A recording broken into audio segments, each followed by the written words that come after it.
We spend our lives chasing money, working for it, worrying about it, trying to earn a little more of it. But somewhere along the way, I realized something. I'd spent years talking about money, yet I'd never actually listened to it. So today, I decided to do something different. Instead of asking another financial expert, I wanted to ask money itself, not how to get rich, not how to become successful. But the questions I've been carrying for years, the uncomfortable questions, the ones most of us quietly ask ourselves. I sat down across from my oldest employee, the one that had followed me through every stage of my life, every paycheck, every mistake, every opportunity, every lesson. I looked it in the eye, and I said, before I earn another paycheck, I have 10 difficult questions for you. It looked back at me, calm, patient, as if it had been waiting for this conversation all along. Then it said only 4 words. I've been waiting too. I took a deep breath, opened my notebook, and wrote 2 words. Question 1. I looked across the table and asked, why do you disappear so quickly? For a moment, money didn't answer. It simply stood up, walked toward a chalkboard, and with the tip of one finger, everything changed. Suddenly, I was standing beside a quiet river. Hundreds of paper boats floated gently downstream. Every boat was folded for money.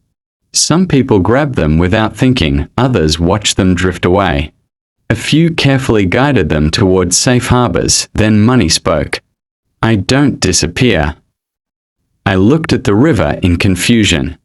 Money continued. You release me, before giving me a destination. I watched one paper boat drift farther and farther away, until it disappeared over a waterfall. That's when I realized something. Money doesn't decide where it goes. We do. Every dollar you receive is waiting for an assignment, a purpose, a destination. If you don't decide where it should go, the world will decide for you. Impulse will decide. Advertising will decide. Convenience will decide. But intention rarely happens by accident. Money looked at me one last time and said, every dollar without a purpose eventually serves someone else's purpose. As the last paper boat disappeared beyond the falls, the river faded, and I found myself back in the interview room. I wrote my first lesson, give every dollar a destination before it leaves your hands. I looked at what I'd written. Then I looked back at money, if purpose keeps money from drifting away. There was another question I needed answered.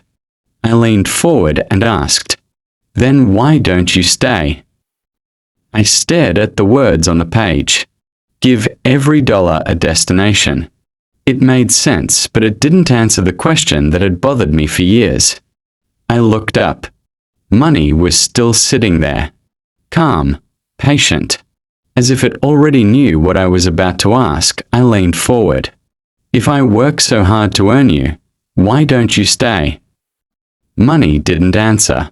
Instead, it reached into its pocket and placed an old brass key on the table. I picked it up. The moment my fingers touched the key, the room disappeared. I found myself standing in front of a beautiful house. It had everything: strong walls, bright windows, a welcoming front porch. It looked like the perfect place to build a future.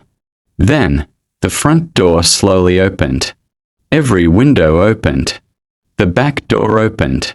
Even the garage door lifted. A gentle breeze moved through the house. One by one, golden coins drifted outside. They weren't stolen. They weren't blown away by a storm. They simply floated out, until the house was empty. Money stood beside me, then quietly said, people think I leave because I'm spent. Sometimes, I leave because nothing invited me to stay. I watched the last coin disappear into the evening sky. Then I understood. A paycheck isn't a home. A bank account isn't a home. Money stays where it has a purpose beyond today. An emergency fund gives it shelter. Investments give it work. Long-term goals give it direction. Systems give it a reason to remain. Money looked at me once more. Respect creates permanence. Neglect creates departure. The house slowly faded. I was back in the interview room. I opened my notebook, and beneath the first lesson, I wrote, "Money stays where it has a purpose." 2 questions answered. 2 lessons learned, but something still didn't make sense. If money could be guided, and if it could be kept, then why wasn't it growing? I looked across the table and asked my 3rd question. Why don't you multiply?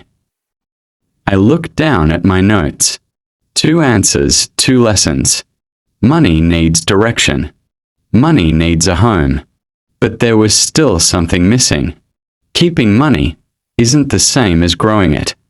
I looked across the table. Then I asked, if you've decided to stay, why don't you multiply? Money stood up. But this time, it didn't touch the chalkboard. It walked toward a small wooden gate that had somehow appeared beside the table. It opened the gate and silently invited me to follow. Beyond it stretched an endless field. In the middle stood one magnificent apple tree. Strong, healthy, heavy with fruit. Beneath it lay a single apple. I picked it up. Instinctively, I was about to eat it. Money gently placed a hand on my shoulder, then pointed toward the ground. Surrounding the tree were hundreds of empty planting spots. It finally spoke. Most people eat every seed. I looked back at the apple in my hand. I suddenly realized I wasn't holding fruit. I was holding tomorrow. Money continued. Wealth begins when you plant what you could have consumed. Slowly, I cut the apple open. I removed one small seed. I knelt down and planted it. Almost immediately, tiny green shoots emerged from the soil. Not because wealth grows overnight, but because every great forest begins with one decision, one seed, one act of patience, one sacrifice. Money looked across the growing field, then quietly said, "One tree feeds you." A pause. A forest feeds generations. That's when I understood. Multiplication isn't magic, it's the reward for giving up a little comfort today, so tomorrow has something bigger to grow. The orchard slowly faded. I found myself back in the interview room. I opened my notebook and wrote my 3rd lesson. Don't consume every opportunity to multiply. I looked at the 3 lessons I'd written. Give money a destination, give it a home. Give it a chance to grow, yet one question still lingered in my mind. If I was doing all of that, why did it still feel like there was never enough? I looked at money and asked, why do I always run out of you? I sat quietly for a moment. The answers were beginning to make sense. Money needs direction. Money needs a home. Money needs the chance to multiply. Yet there was one question that had followed me for most of my adult life. No matter how hard I worked, it always felt like there was more month than money. I looked across the table and asked, why do I always run out of you? Money didn't answer. It reached into its pocket and placed a small brass whistle on the table. I picked it up before I could ask why. The room disappeared. I found myself standing inside a grand railway station. A powerful steam locomotive waited on the tracks. It was polished, strong, more than capable of moving forward. But behind it were carriage after carriage. Some carried families. Others carried debt. Others carried comfort. Others carried dreams. Others carried things that no longer mattered. The engine tried to move, its wheels spun. Steam filled the air, but it barely moved an inch. Money stood beside me, then quietly said, "You don't run out of me." It paused. "You overload me." I watched the engine struggle against the weight. Money continued. Every dollar cannot solve every problem. Every season cannot carry every dream. It walked toward the train and uncoupled a few unnecessary carriages. Suddenly, the locomotive moved. Smoothly, effortlessly. That's when I realized my biggest problem wasn't always earning more. Sometimes, it was asking one paycheck to carry responsibilities that belonged to many years. Money looked back at me. Priorities create progress. Everything else creates pressure. The train disappeared into the distance. The station slowly faded, and I found myself back in the interview room. I opened my notebook and wrote my fourth lesson. Not every financial responsibility belongs in the same season. 4 questions, 4 answers. But something still troubled me. I'd always felt as though money favored other people, as if it found them more easily than it found me. I looked at money one more time and asked quietly, "Why do you seem to avoid me?" I looked at the 4 lessons in my notebook. Money needs direction. Money needs a home. Money multiplies when you plant instead of consume. Money struggles when you ask it to carry everything at once. I closed the notebook. Then I looked across the table. "Can I ask you something, a little more personal?" Money nodded. I hesitated. Then I asked, "Why do you seem to avoid me?" Money didn't answer. It simply stood, picked up an old lantern resting beside the table, and began walking. I followed. The interview room slowly disappeared. I found myself inside a vast underground cave. Crystal walls reflected a warm golden light. Small pieces of raw gold lay scattered across the ground. People rushed past them. They were searching for something bigger, something faster, something extraordinary. Then I noticed one man. He wasn't running. He wasn't searching. He quietly chipped away at the cave wall, one careful strike at a time. He placed each small piece of gold into a simple basket. It wasn't impressive. It wasn't exciting. But hour after hour, the basket became heavier. Money stood beside me, holding the lantern. Then it finally spoke. "I don't avoid people." It paused. "I gather where value is created." I watched the miner continue his work. He wasn't chasing treasure. He was creating it. One careful decision at a time, Money continued. People who solve meaningful problems rarely spend their lives chasing me. Another pause. Eventually, I begin chasing them. That sentence stayed with me.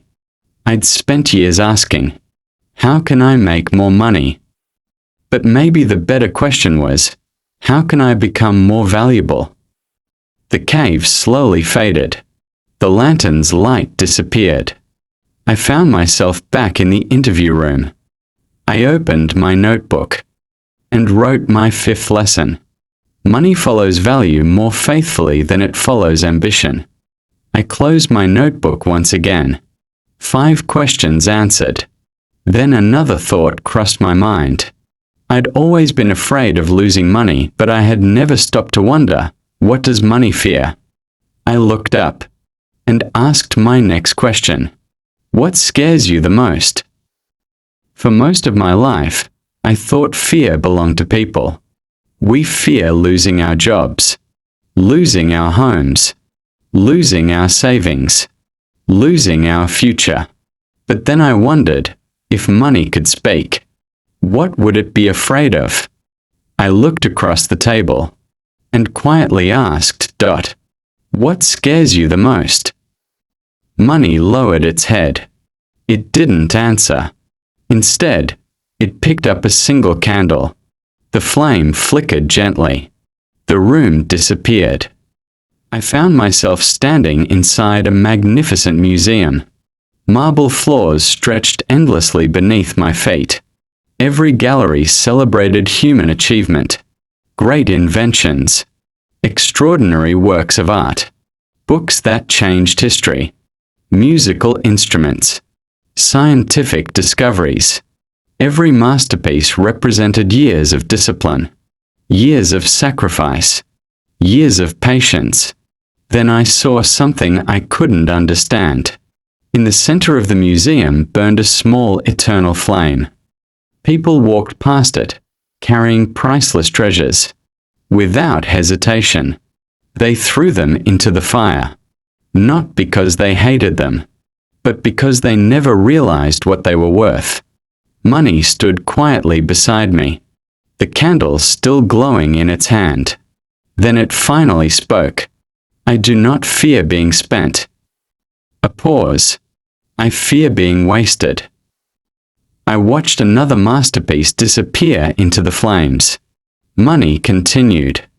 Money spent with purpose creates something greater. Another pause. Money wasted usually destroys an opportunity you never get back. I looked around the museum. It wasn't the money disappearing that made the room feel empty. It was the possibilities disappearing with it. That's when I understood. Waste isn't measured by the amount you spend. It's measured by what that spending prevents you from becoming. Money looked at me one final time. Every wasted dollar quietly steals tomorrow. The candle went out. The museum dissolved into darkness. I returned to the interview room. I opened my notebook and wrote my 6th lesson. Money doesn't fear being spent.